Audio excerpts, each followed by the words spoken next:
नमस्कार दोस्तों। अनअकैडमी हमारे महाराष्ट्र के बच्चों के लिए लेके आया है अनअकैडमी का सब्सक्रिप्शन, जहां आप आकर अच्छे से पढ़ सकते हैं, अपने बोर्ड के एग्ज़ाम की तैयारी कर सकते हैं। जी हाँ दोस्तों, बोर्ड एग्ज़ाम के लिए आपको यहाँ पर जो एडुकेटर्स मिलेंगे, यहाँ पवन वाघ सर पढ़ा रहे हैं, यहाँ पर शुभम सर पढ़ा रहे हैं, यहाँ पर सरस्वती वाघ मैम पढ़ा रही है, रुबीना मैम पढ़ा रही है, मोक्षित सर पढ़ा रहे हैं और प्रशांत जोशी सर पढ़ा रहे हैं। आप अगर सभी के बारे में देखें तो हर किसी का अपना अपना एक स्पेशलिटी है।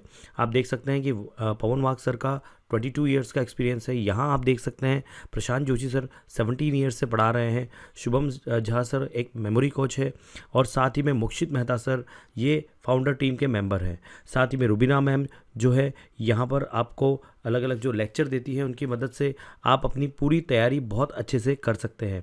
इनको भी 8 साल का अनुभव है और मराठी के लिए, साइंस के लिए रुबीना मैम है और मराठी के लिए सरस्वती वाघ मैम है, जो आपको पूरी तरह से गाइड करेंगे।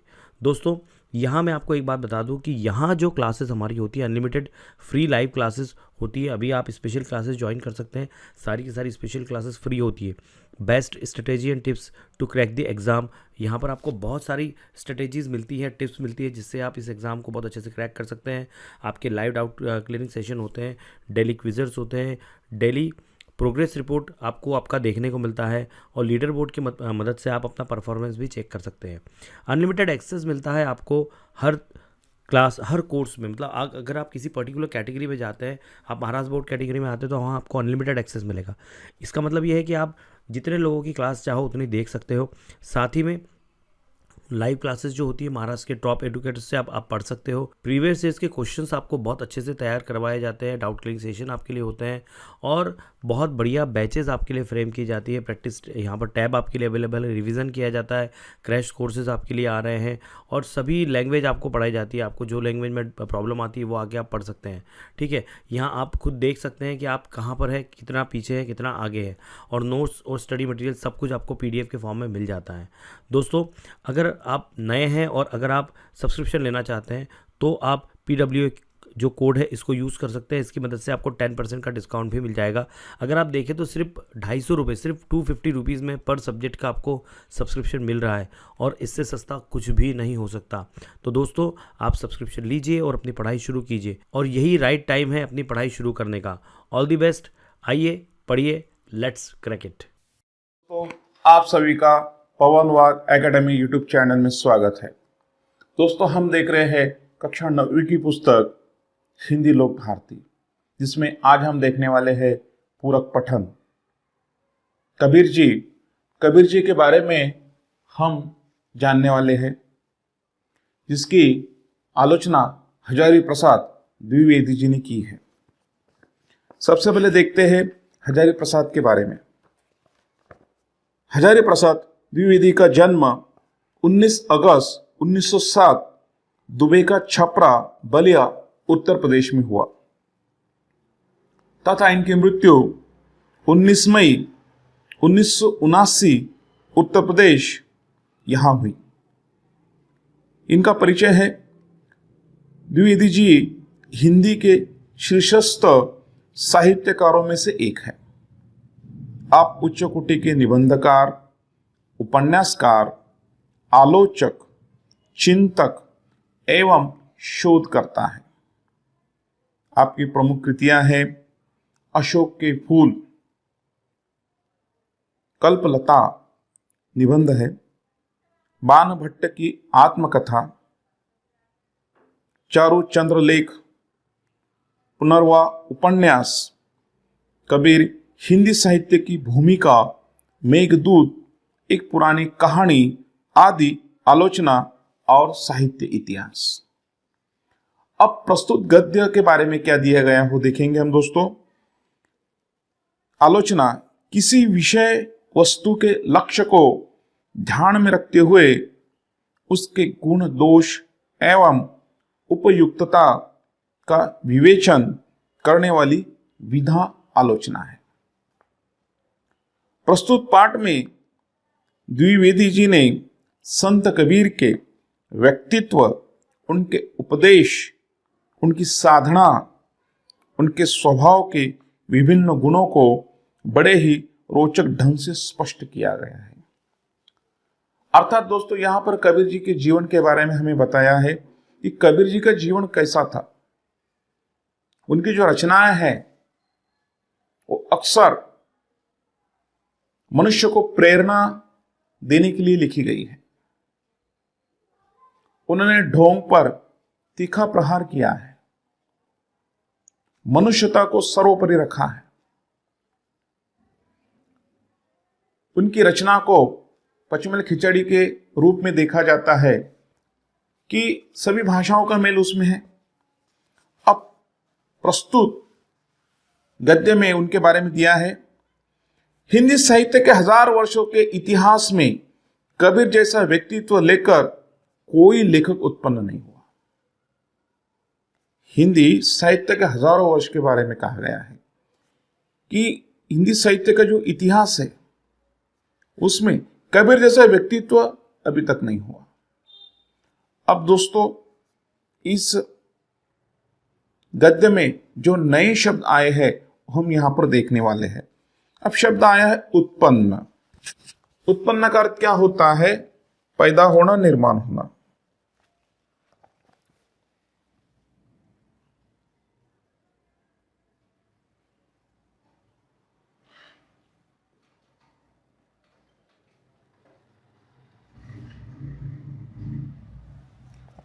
ऐसा लेखक हिंदी साहित्य में नहीं हुआ।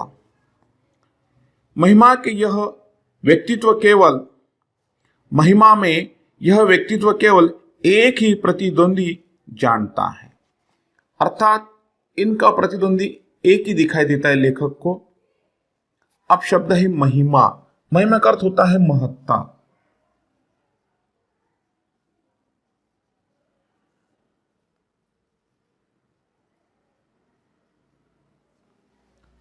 अब एक प्रतिद्वंदी दिखाई देता है तुलसीदास जी। परंतु तुलसीदास और कबीर के व्यक्तित्व में बड़ा अंतर था। मानो दोनों एक समतुल्य थे, लेकिन दोनों के व्यक्तित्व में बड़ा अंतर था। यद्यपि दोनों ही भक्त थे, परंतु दोनों स्वभाव, संस्कार और दृष्टिकोण में एकदम भिन्न थे। दृष्टिकोण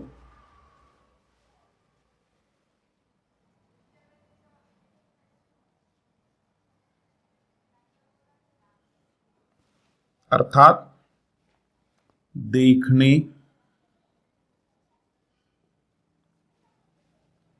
सोचने,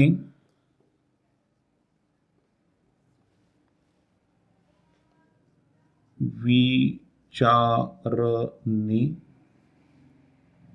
का पहलू। दोनों के सोचने में, विचार करने की क्षमता में अंतर था।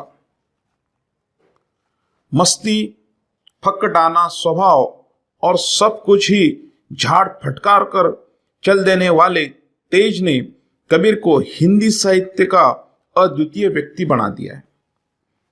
फकड़ाना, मुंह पर बोलना और किसी की भीड़ भाड़ न रखना, ऐसे स्वभाव के थे कबीर जी। उनकी वाणी में सब कुछ को पाकर उनका सर्वजयी व्यक्तित्व विराजता रहता है। विराजता का अर्थ होता है विराजता,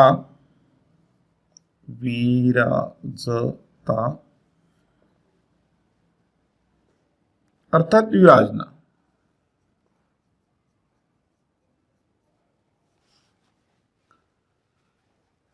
उसी ने कबीर की वाणी में अनन्य साधारण जीवन रस भर दिया है। कबीर की वाणी का अनुकरण नहीं हो सकता। अनुकरण करने की सभी चेष्टाएं व्यर्थ सिद्ध हुई है। उनकी वाणी का अनुकरण करने का प्रयास किया गया, लेकिन वह व्यर्थ सिद्ध हुआ, अर्थात उसमें यश नहीं आया। इस तरह से उनकी वाणी थी, तीखा प्रहार था। कबीरदास जी की वाणी वह लता है, लता अर्थात बेल। कबीर जी की वाणी वह लता है जो योग के क्षेत्र में भक्ति का बीज पड़ने से अंकुरित हुई थी। देखिए कितना सुंदर यहां पर वर्णन किया है। कबीरदास जी की वाणी वह लता है जो योग के क्षेत्र में भक्ति का बीज पड़ने से अंकुरित हुई थी। अर्थात उनकी वाणी में भक्ति थी, लेकिन भले ही वो तीखी हो, लेकिन वो भक्तिदायी थी। उन दिनों उत्तर के हठ योगियों और दक्षिण के भक्तों में मौलिक अंतर था। भारतवर्ष का वर्णन किया गया है। तत्कालीन परिस्थिति में उन दिनों उत्तर और दक्षिण जो हठ योगी थे, उनके भक्तों में मौलिक अंतर था। एक टूट जाता था पर झुकता न था, दूसरा झुक जाता था पर टूटता न था। देखो दोस्तों, कैसी यहां पर स्थिति बताई गई है दोनों भक्तों की। एक उसे टूटना पसंद था लेकिन झुकना पसंद नहीं था, और दूसरा जिसे वो भले टूटे लेकिन वो झुकना पसंद था उसे। इस तरह से दोनों का यहां पर वर्णन किया गया है। एक के लिए समाज की ऊंच नीच भावना मजाक और आक्रमण का विषय था, दूसरे के लिए मर्यादा और स्फूर्ति का संसार में भटकते हुए जीवों को देखकर करुणा के अश्रु से वे कातर नहीं हो आते थे, बल्कि और भी कठोर होकर उसे फटकार बताते थे। क्या बताया है? करुणा। संसार में जो भटकते जीव हैं,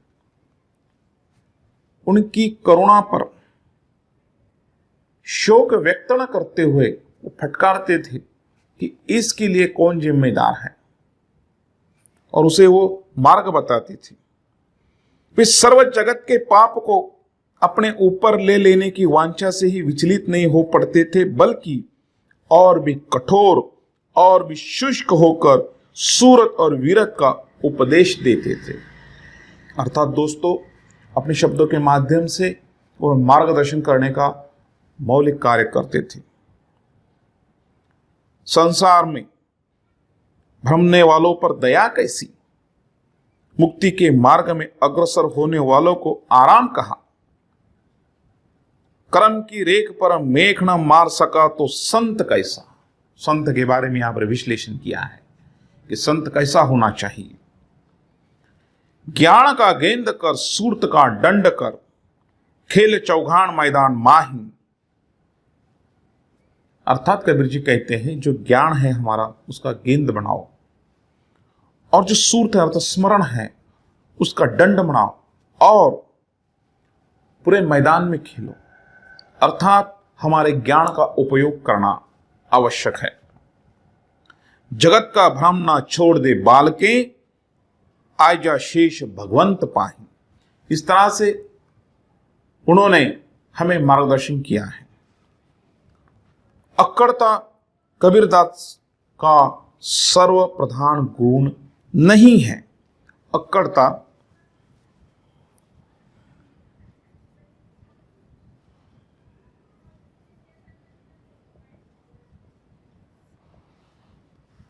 अर्थात पूज्यता।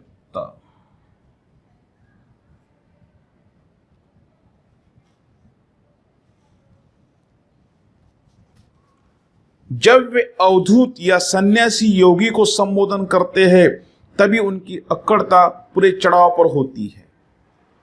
उनका सर्वप्रथम या सर्वप्रधान गुण ये नहीं था, वो इस गुण का उपयोग तभी करते थे जब कोई अवधूत अर्थात सन्यासी,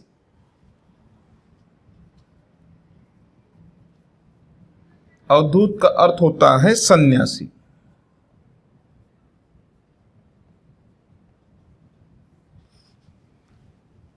जब वे अवधूत या योगी को संबोधन करते हैं तभी उनकी अक्कड़ता पूरे चढ़ाव पर होती है।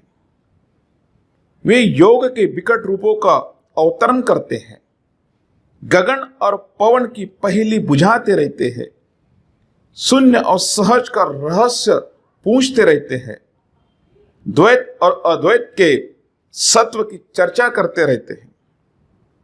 आगे बताइए है, क्या बताया है? अवधु अक्षरो सो न्यारा, जो तुम पवना गगन चढ़ाओ गुफा में बासा, गगना पवना दोनों बिन से कह गया जोग तुम्हारा। इस तरह से उन्होंने अवधूत अर्थात सन्यासी पर भी तीखा प्रहार किया है कि वे लक्ष्य से भटक तो नहीं रहे। गगना मध्य ज्योति छलके पानी मध्य तारा, घटी गए नीर विनसिने तारा, निकरी गयो के ही द्वारा। इस तरह से उन्होंने मार्गदर्शन किया है। परंतु वे स्वभाव के फक्कड़ थे। अच्छा हो या बुरा, खरा हो या खोटा, जिससे एक बार चिपट गए उससे जिंदगी भर चिपटे रहो, यह सिद्धांत उन्हें मान्य नहीं था। क्या कहते हैं? अच्छा हो या बुरा, किसी के साथ एक बार आप चिपट गए तो उसके साथ हमेशा नहीं रहना, क्योंकि उसके अंदर अगर गलत विचार तो उसे छोड़ देना चाहिए। वे सत्य की जिज्ञासु थे। सत्य, सत्य परम सत्य, सत्य जो है उसी का वे स्वीकार करते थे, और जो कोई मोह ममता उन्हें अपने मार्ग से विचलित नहीं कर सकती थी। इसे फिर से पढ़ेंगे हम। वे सत्य के जिज्ञासु थे और कोई मोह ममता उन्हें अपने मार्ग से विचलित नहीं कर सकती थी। मद मोह माया मत्सर सभी को उन्होंने त्याग दिया था। वे अपना घर जलाकर हाथ में मुराड़ा लेकर निकल पड़े थे।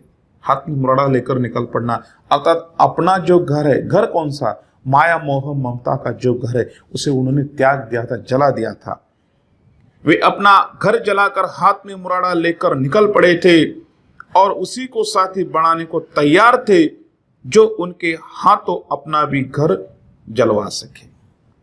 जो त्याग उन्होंने किया था, जो निश्चय उन्होंने किया था, उस निश्चय को सामने रखते हुए वे उसी को साथ में लेना चाहते थे जो इन तत्वों को स्वीकारता हो। जिस दूसरे व्यक्ति ने मोह माया मत का घर जलाकर कबीर जी के साथ चलने का निश्चय किया है, उसी को वे साथ में लेकर चलना पसंद करते हैं। आगे देखिए, हम घर जारा, जारा अर्थात जलाना।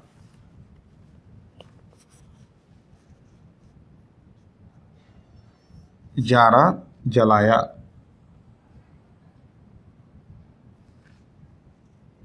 अब मुराड़ा का अर्थ है लाठी। मुराड़ा,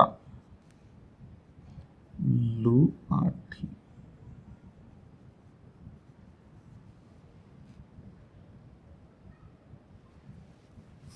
क्या कहते हैं कबीर जी?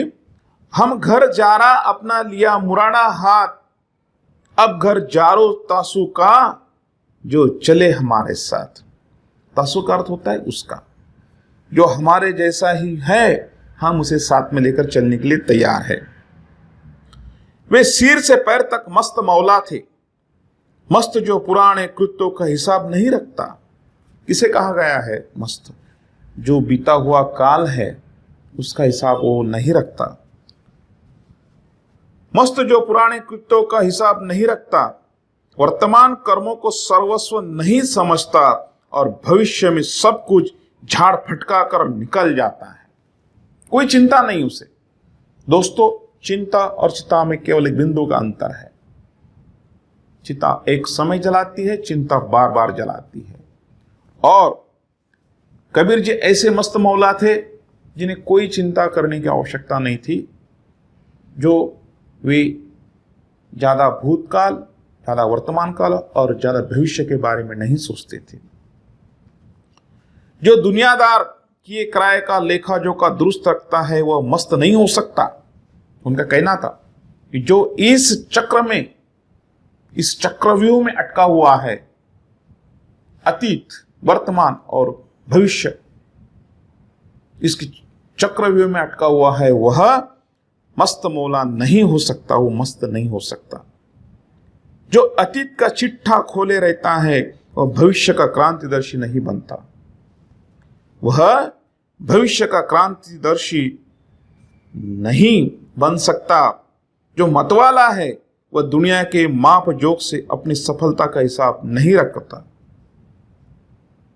जो मतवाला है वह दुनिया के माप जोक से अपनी सफलता का हिसाब नहीं करता। कबीर जैसे फक्कड़ को दुनिया की होशियारी से क्या वास्ता। ये प्रेम के मतवाले थे, मगर अपने को उन दीवानों में नहीं गिनते थे जो माशूक के लिए सर पर कफन बांधे फिरते हैं। कबीर जी प्रेम के दीवाने थे, लेकिन कैसे प्रेम के? सच्चे प्रेम के दीवाने थे। उन्हें वो प्रेमी पसंद नहीं था कि जो अपनी प्रियतम के लिए, अपनी माशूक के लिए सर पर कफन बांधे फिरता है। इनकी विचारधारा उस प्रेमी से परे थी। हमन है इश्क मस्ताना, हमन को होशियारी क्या। क्या कहते हैं?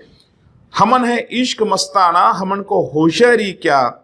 रहे आजाद या जग से, हमन दुनिया से यारी क्या। हमन दुनिया से यारी क्या। जो बिछुड़े हैं प्यारे से, भटकते दर बदर फिरते, हमारा यार है हम में, हमारा यार है हम में, हमन को इंतजारी क्या। हमन को इंतजारी क्या। अर्थात प्रेम की जो भाषा है वो उनकी नजर में बहुत ही सुंदर थी। इसलिए ये फक्कड़ राम किसी की धोखे में आने वाले न थे। दिल जम गया तो ठीक है, और न जमा तो राम राम करके आगे चल दिए। किसी से बुराई नहीं, किसी में दिल अटकाना नहीं। योग प्रक्रिया को उन्होंने डट कर अनुभव किया, पर जची नहीं। योग प्रक्रिया का उन्होंने डटकर अनुभव किया, लेकिन वे प्रक्रिया उन्हें नहीं जची। जचना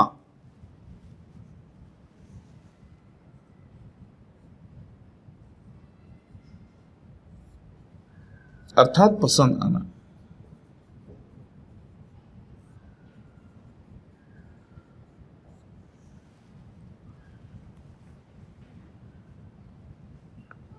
उन्हें यह परवाह न थी कि लोग उनकी असफलता पर क्या क्या टिप्पणी करेंगे। संसार की कोई चिंता नहीं थी कि लोग उनकी असफलता पर क्या विचार करेंगे। कोई चिंता न थी। उन्होंने बिना लाग लपेट के, बिना झिझक और संकोच के ऐलान किया था। क्या ऐलान किया? उन्होंने बिना लाग लपेट के, बिना झिझक और संकोच के ऐलान किया, आसमान का आसरा छोड़ प्यारे, आसमान का आसरा छोड़ प्यारे, उल्टी देख घट अपंजी, उल्टी देख घट अपंजी, तुम आप में आप तहकीक करो, तुम छोड़ो मन की कल्पना जी, तुम छोड़ो मन की कल्पना जी। आसमान अर्थात गगन चंद्र की परम ज्योति, जो वस्तु केवल शारीरिक व्यायाम और मानसिक क्षम दमादि का साध्य है, वह चरम सत्य नहीं हो सकती। सत्य का उन्होंने अपनी भाषा में विश्लेषण किया है। केवल शारीरिक और मानसिक कवायद, कवायद का तो होता है क्रिया। परम का अर्थ लिखेंगे हम, परम अर्थात अंतिम।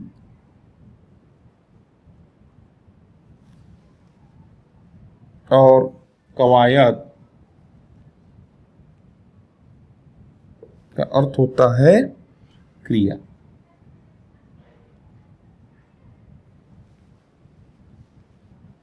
केवल शारीरिक और मानसिक कवायद से दिखने वाली ज्योति जड़ चित्त की कल्पना मात्र है। एक काल्पनिक उन्होंने बताया यहां पर, वह भी बाह्य है। कबीर ने कहा और आगे चलो, केवल क्रिया बाह्य है, ज्ञान चाहिए, बिना ज्ञान के योग व्यर्थ है। शरीर ऊपर से जो दिखाई दे रहा है, उससे उसके भीतर जो विराजमान आत्मा है, मन है, उसका शुद्धिकरण होना अत्यंत आवश्यक है। कबीर की यह घर फूंक मस्ती, फकड़ाना, लापरवाही और निर्मम अकटता के, उनके निर्मम अकटता अखंडता उनके अखंड आत्मविश्वास का परिणाम थी।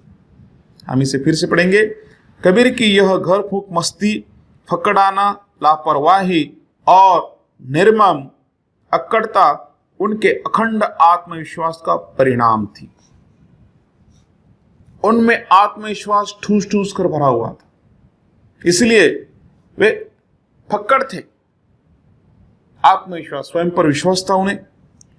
उन्होंने कभी अपने ज्ञान को, अपने गुरु को और अपनी साधना को संदेह की नजरों से नहीं देखा। इसे कहते हैं विश्वास। अपने प्रति उनका विश्वास कहीं भी डिगा नहीं।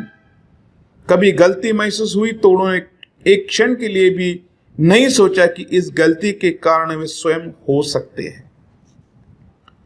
उनके मत से गलती बराबर प्रक्रिया में होती थी, मार्ग में होती थी, साधन में होती थी। गलती को भी वो किस दृष्टि से देखते थे, इसका यहां पर उदाहरण दिया है।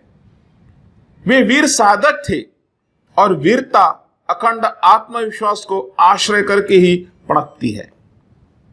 वे वीर साधक थे और वीरता अखंड आत्मविश्वास को आश्रय करके ही पनपती है। कबीर के लिए साधना एक विकट संग्राम स्थली थी, जहां कोई वीरला शूर ही टिक सकता था। इस तरह से साधना को किस तरह से पूर्ण करना चाहिए, इसका उन्होंने उदाहरण दिया था। कबीर जिस साईं की साधना करते थे वह मुफ्त की बातों से नहीं मिलता था। कबीर जिस साईं की साधना करते थे वह मुफ्त की बातों से नहीं मिलता था। उस राम के सिर देकर ही सौदा किया जा सकता था। उस राम से, फिर से पढ़ेंगे हम इसे। उस राम से सिर देकर ही सौदा किया जा सकता था। देखिए क्या कहते हैं इसके बारे में वे। साईं सेत न पाइए, साईं सेत न पाइए, बाता मिले न कोय। कबीर सौदा राम सो, सिर बिन कदे न होए, सिर बिन कदे न होए। यह प्रेम किसी खेत में नहीं उपजता, किसी हाट में नहीं बिकता, फिर भी जो कोई भी इसे चाहेगा पा लेगा। प्रेम कहीं मिलता नहीं है और कहीं उपजता भी नहीं है, फिर भी जो चाहे उसे वह पा सकता है। वह राजा हो या प्रजा, उसे सिर्फ एक शर्त माननी होगी। वह शर्त है सिर उतारकर धरती पर रख ले, अर्थात अपना घमंड वह निकाल कर रख दे। जिसमें साहस नहीं, जिसमें इस अखंड प्रेम के ऊपर विश्वास नहीं, उस कायर की यह दाल नहीं गलेगी। हरि से मिल जाने पर साहस दिखाने की बात करना बेकार है। पहले हिम्मत करो, भगवान आगे आकर मिलेंगे। कहां ढूंढ रहे हम भगवान को? भगवान ईश्वर परमात्मा हमारे भीतर विद्यमान है, विराजमान है। विश्वास की इस प्रेम की कुंजी है। विश्वास ही इस प्रेम की कुंजी है। विश्वास जिसमें संकोच नहीं, द्विधा नहीं, बाधा नहीं। प्रेम न खेतो निपजे, प्रेम न हाट बिकाए। राजा प्रजा जिस रुचे, सिर देसो ले जाए। सुरे शीस उतारिया, छाड़ी तन की आस। आग थे हरि मुल्किया, आवत देखा दास, आवत देखा दास। भक्ति के अतिरिक्त में उन्होंने कभी अपने को पतित नहीं समझा, क्योंकि उनके दैन्य में भी उनका आत्मविश्वास साथ नहीं छोड़ता था। देखिए इतना आत्मविश्वास था कि अर्थात उनके दैन्य स्थिति में भी उनका आत्मविश्वास उनका साथ नहीं छोड़ता था। भक्ति के अतिरिक्त में उन्होंने कभी अपने को पतित नहीं समझा, क्योंकि उनके दैन्य में भी उनका आत्मविश्वास साथ नहीं छोड़ देता था। उनका मन जिस प्रेम रूपी मदिरा से मतवाला हुआ था, वह ज्ञान के गुण से तैयार की गई थी। वह ज्ञान के गुण से तैयार की गई थी। युगावतारी शक्ति और विश्वास लेकर वे पैदा हुए थे और युग प्रवर्तक की दृढ़ता उनमें वर्तमान थी। इसलिए वे युग प्रवर्तक, इसलिए वे युग प्रवर्तन कर सके। युग प्रवर्तन करना अर्थात युग का बदलाव करना, अपने विचारों के माध्यम से, अपनी रचनाओं के माध्यम से संसार को बदलने का उन्होंने प्रयास किया था। संसार को बदलना अर्थात संसार को अच्छे मार्ग दिखाने का प्रयास किया था।